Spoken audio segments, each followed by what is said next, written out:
उबाठाचे 6 बंडखोर लवकरच शिवसेनेत करणार प्रवेश। दिल्ली, वाराणसी, तिरुपतीच्या दर्शनानंतर शिवसेना प्रवेशाचा निर्णय।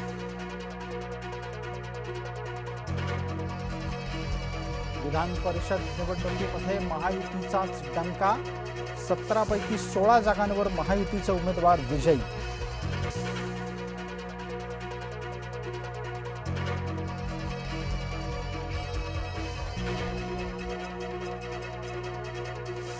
नाशकात दराडेंना धक्का, गोकुळ गीते विजयी।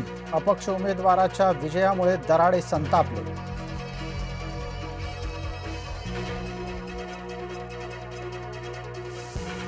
नरेंद्र दराडेंचा पराभव, शिंदे नाराज। विधान परिषद निकालाच्या संदर्भात मागवली सगळी माहिती।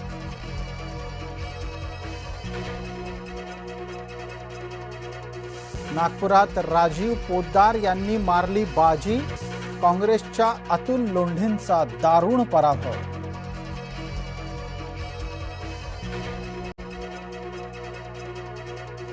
भंडारा गोंदियामध्ये भाजपाचे अविनाश ब्राह्मणकर 302 मतांनी विजयी। काँग्रेस समर्थित वंचितचे उमेदवार नरेश ईश्वरकर यांना अवघी 35 मतं।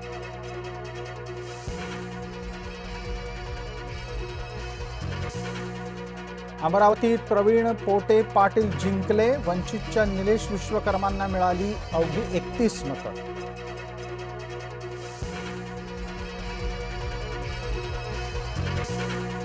संभाजीनगरामध्ये भाजपाचा विजय, सुहास शिरसाट यांनी गणेश लोखंडेंचा केला पराभव।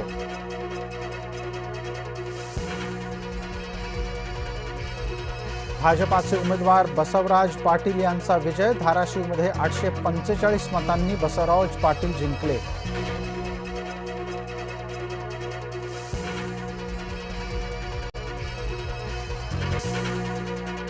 जळगावात महायुतीचा विक्रम, नंदकिशोर महाजन यांना भरघोस मताधिक्य।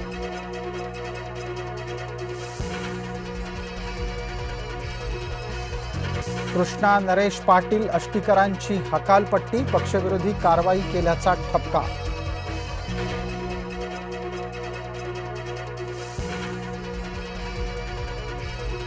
सांगली सातारा विधान परिषदेमध्ये भाजपाची बाजी, धैर्यशील कदम 301 मतांनी जिंकले।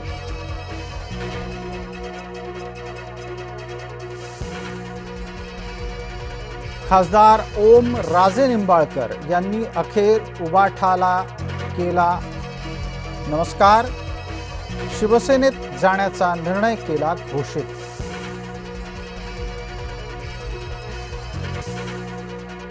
महामुंबईमध्ये पावसाच्या पहाटेपासून सरी, उकाड्यानं हैराण झालेल्या नागरिकांना काहीसा दिलासा।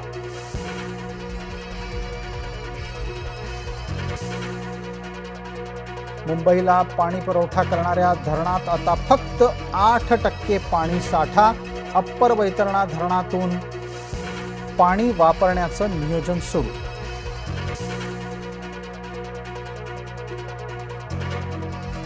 गेल्या 4 दिवसाआड होतोय पाणी पुरवठा, साठवण तलावातील पाणी पातळी अवघी 2 मीटरवर।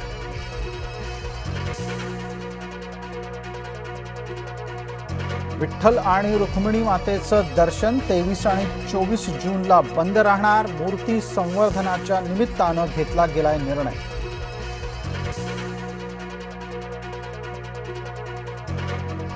शेगावच्या संत गजानन महाराज यांच्या पालखीचं पंढरपुराच्या दिशेनं प्रस्थान, नागझरी मन नदीवरील पूल ओलांडतानाचं मनमोहक दृश्य ड्रोनमध्ये चित्रित।